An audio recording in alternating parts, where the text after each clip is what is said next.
प्यारे बच्चों, अस्सलाम वालेकुम। कैसे हैं आप सब?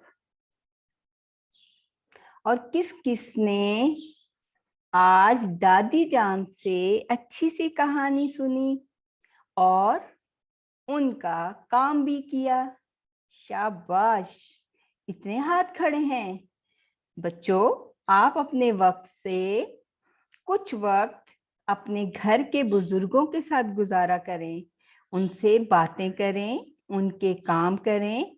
जो बच्चा बड़ों की दुआएं लेता है वो ही जिंदगी में कामयाब होता है।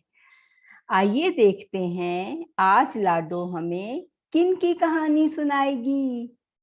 ये तो है सीन सीन सीन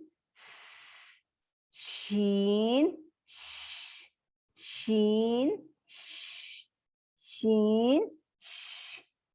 ये दो भाई हैं और आज लाडो हमें इनकी कहानी सुनाएगी। तो शुरू करते हैं बिस्मिल्लाहिर्रहमानिर्रहीम से। आज बहुत सर्दी थी। सूरज भी नहीं निकला था। दरख्त के नीचे एक सांप बैठा था। लाडो ने सीढ़ी पर बैठे उसे देखा। उसने सांप से पूछा, इतनी सर्दी में आप यहाँ क्यों बैठे हैं? सांप ने कहा, सर्दी से तो मुझे सांस भी नहीं आ रही, घर कैसे जाऊं? लाडो को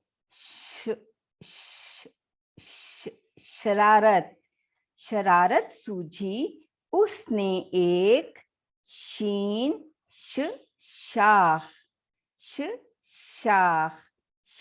शाख तोड़कर सांप पर फेंकी।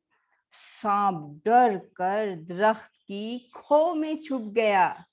लाडो ने कहा, शाबाश, ऐसे भागते हैं।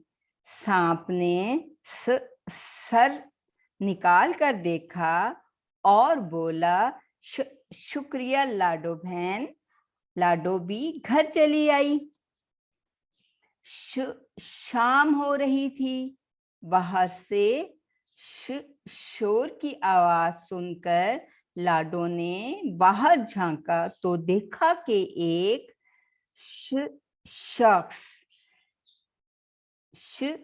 शहद का छत्ता लिए जा रहा था कि शहद की मक्खी ने उसे काट लिया और वो चीख रहा था।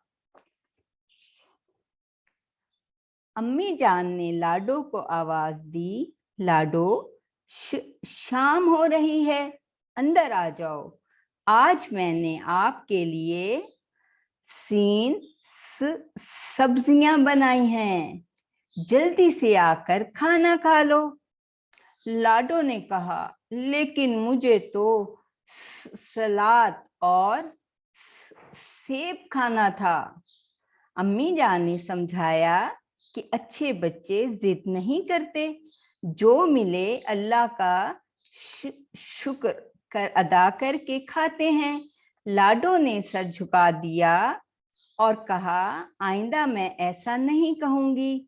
अम्मी जान बोली, शाबाश। अच्छा, तो अब कौन कौन मुझे बताएगा लाडो ने सांप के साथ क्या किया? अम्मी जान ने लाडो को क्या समझाया? शहद लेकर जाने वाला शख्स क्यों चीख रहा था?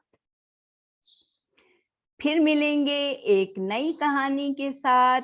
उस वक्त तक के लिए फरजाना नईम को इजाजत दीजिए।